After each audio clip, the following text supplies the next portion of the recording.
Disney, stop what you're doing. Don't build Cars Land. I repeat, do not build Cars Land. I know you made that big announcement at D23 last year, and so not going through with it would make you look kind of bad. But the problem is that people already think that you look pretty bad. People are mad at you because you're ripping out the rivers of America because it is an iconic and original Walt idea. People are mad that you're removing nature from the park. And people are mad that you're replacing all of it with an incredibly corporate and modern franchise like Cars. But not to worry, because I have an even better idea. One that will allow you to get exactly what it is you need, while at the same time satisfying fans and regular park goers by giving them what it is that they want. Now, if any of you saw my video covering how I felt about D23 and 2024, you might remember that I found it to be a very disappointing and downright upsetting affair. One that emblemized all of the issues facing modern Disney both in its studios and its parks. And so you probably already know, or can at least guess, how I feel about the upcoming Cars Land that is replacing the rivers of America. Basically, I think it's a really bad idea insofar as even when you ignore all of the cultural aspects to it, you still run into a bunch of practical problems. It can not only create a massive heat island effect by removing the water, but it'll still manage to create a lot of congestion and bottlenecking when it comes to crowds. This area will not only be situated right in between popular rides like Big Thunder Mountain Railroad, Tiana's Bayou Adventure, Haunted Mansion, and Pirates of the Caribbean, but also next to the proposed Villains Land, which will likely draw in far larger crowds than a Cars Land ever could. If we look at the concept art, only a fraction of this proposed area actually looks like somewhere that people can walk through. And so with all of this land being taken up by two proposed Cars rides, is it really creating that much more capacity? Then there's the fact that families who travel here after spending an egregious amount of time in cars, mainly due to the lack of good public transportation, now have to wait an additional egregious amount of time waiting in line just to get back in a car again. And that's on top of the increasing amounts of people who are becoming disillusioned and even animus towards car centricity within American society as a whole, particularly at the expense of nature and walkability. And so ripping out a river all in favor of cars just feels gross and in poor taste. But after a lot of consideration, I have slowly come to the conclusion that the rivers at Magic are not providing the level of benefit that the folks who run the park need them to, and thus, they should go. Now, of course, I'm only referring to this happening in Disney World, because in Disneyland, it's a different story. Because not only is it a nice ride that people can enjoy on their off time at the park, and not only is Tom Sawyer's Island still a fun place for people to hang out, but it also serves a utilitarian purpose in that both the riverboats and the island itself are used for live shows.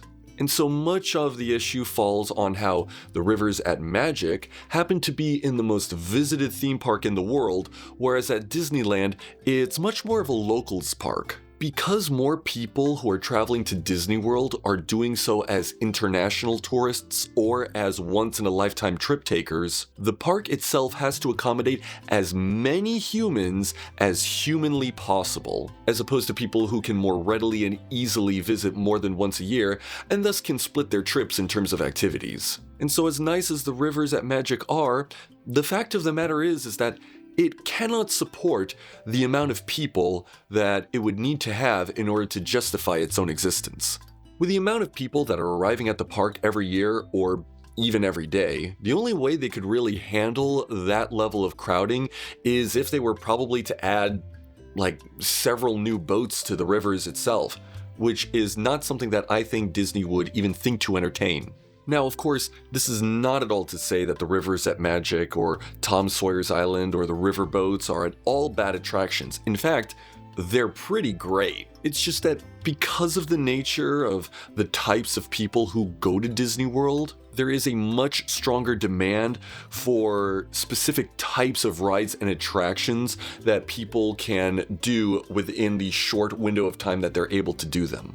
Like I said in the aforementioned video, people are just really scared that they'll miss out on things like Rise of the Resistance. Now, I highly doubt that Disney really feels that they need to have cars in the park specifically. Rather, they would like an excuse to fill up the rivers of America with something that they think can add more capacity for guests, regardless of what it is, especially considering how they're also going to be building a Villains Land which has been in high demand by fans for years, as opposed to something like Cars Land, which is not really enough to galvanize people from across America or the world in order to make that trip over. People might bring up the fact that Cars does make a ton of money in merchandising, but if it were really about money, then why would they ever allow people to wait in line to ride the rides for free ever? Hell, if they really wanted to make money that badly, they can keep the rivers and just sell mint juleps on the boats. But enough complaining.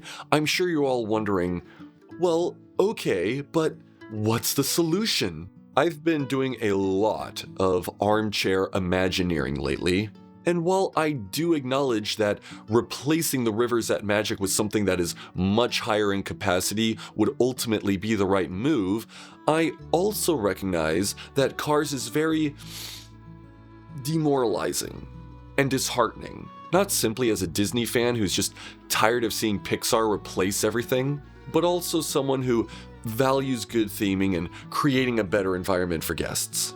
And yet, the Cars Land actually did touch upon something that I think would greatly help this out. How do we take what people like about the rivers of America and turn it into something that is much more practical for the people who actually run the parks? The answer is actually right in front of us, both in what we already have and what is being proposed to us. Just like how Thanos and the MCU use the stones to destroy the stones, we are going to use Cars Land to destroy Cars Land, while at the same time using Tom Sawyer's Island to replace Tom Sawyer's Island. Put simply, what we need is less river and more island. And not just more island, but a lot more island. Enough island where it actually becomes a park within a park. A park that would allow people to relax and decompress and take in nature, the sights, the sounds, the smells, all while combining a number of Disney attractions that have either been canceled, fallen by the wayside, or abandoned altogether. Ladies and gentlemen, submitted for your approval, I present to you River Country, the sequel. For those of you who don't know, River Country was Disney World's first water park. It was located alongside the Fort Wilderness Hotel area, and it was a beloved fixture throughout the 80s and 90s. It featured a lot of water, both in the form of the old swimming hole motif feeding into the various water slides, both literally and figuratively.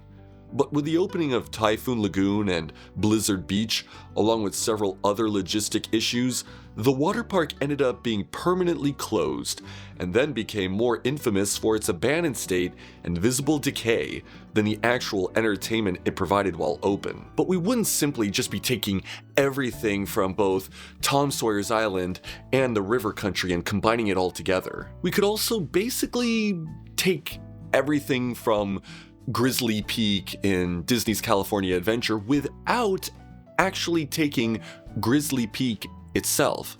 Now, I know that doesn't sound like it makes a whole lot of sense, but I have another video in the can about how I would fix Disney's California Adventure, so stay tuned for that. Now, if you can't already guess, this area would be very similar to the Rocky Mountain and Cascadia regions of America and Canada.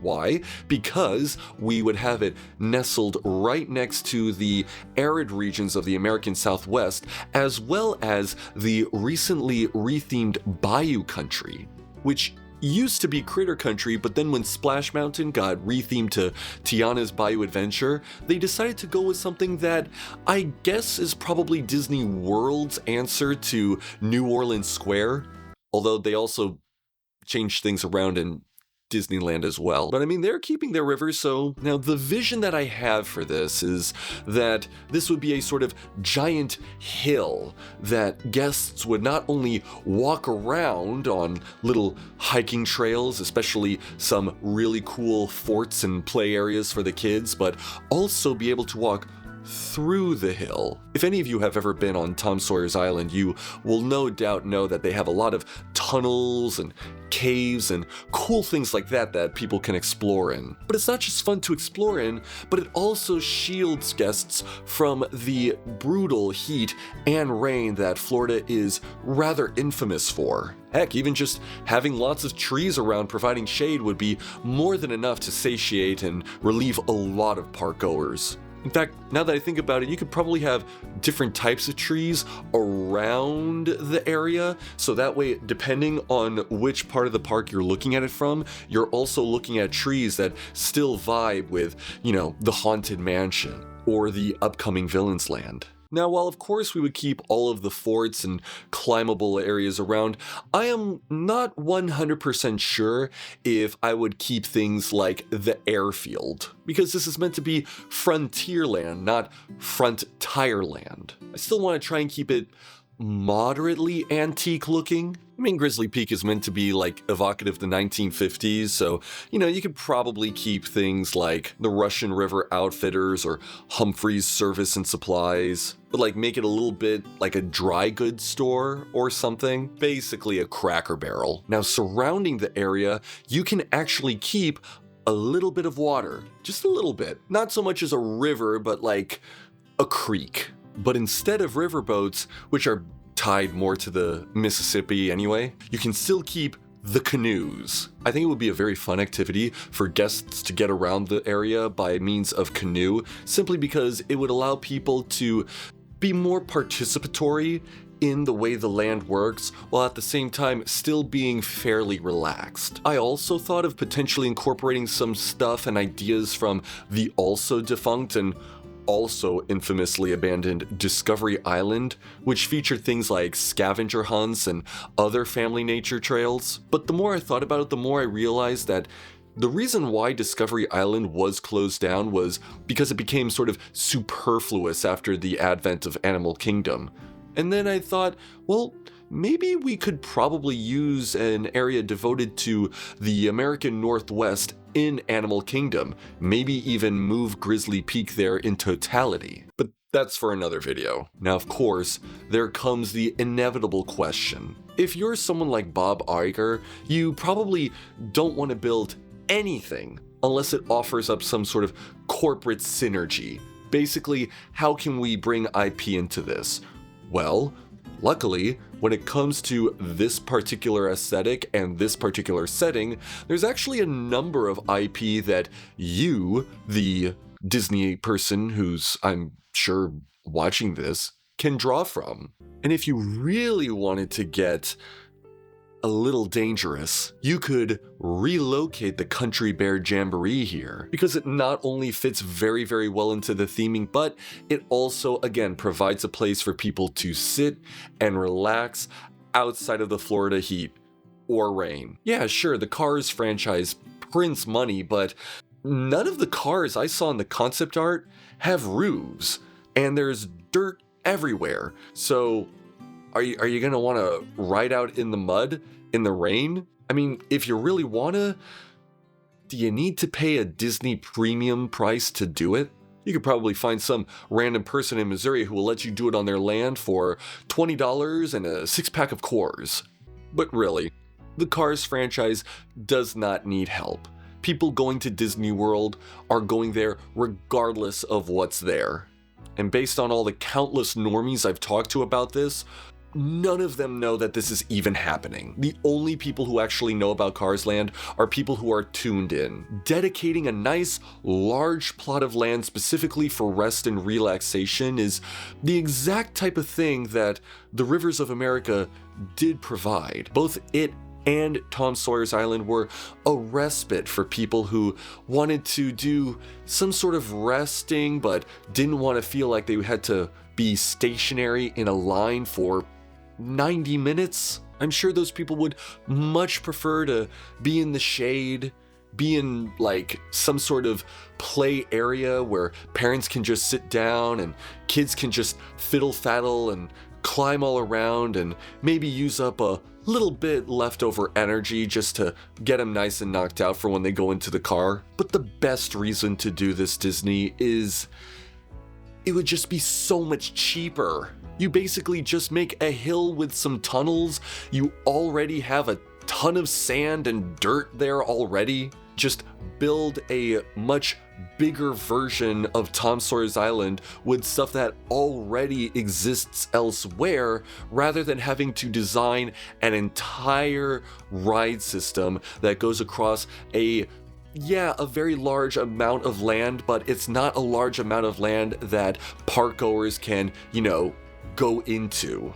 And it would have the added benefit of absorbing tons of people simply because it has places for them to walk, it has lots of places for them to sit, and it has lots of very easy distractions that don't require waiting in line for. Basically, it would be a giant, roundabout for your park. But that's all my opinion. Let me know down in the comments below if you think that this would be a good idea. Are you against them tearing rivers of America out? Or are you in favor of them doing it for a Cars Land? Don't forget to like, comment, and subscribe, and if you enjoyed this video, by all means, check out this one right here. I think it's something that you'll probably greatly enjoy. And if you want to see your name alongside my visage right here, you can donate to me via my Patreon account, and then that way I'll be able to put out more videos like this more frequently. But until then, this is J Brad, signing out.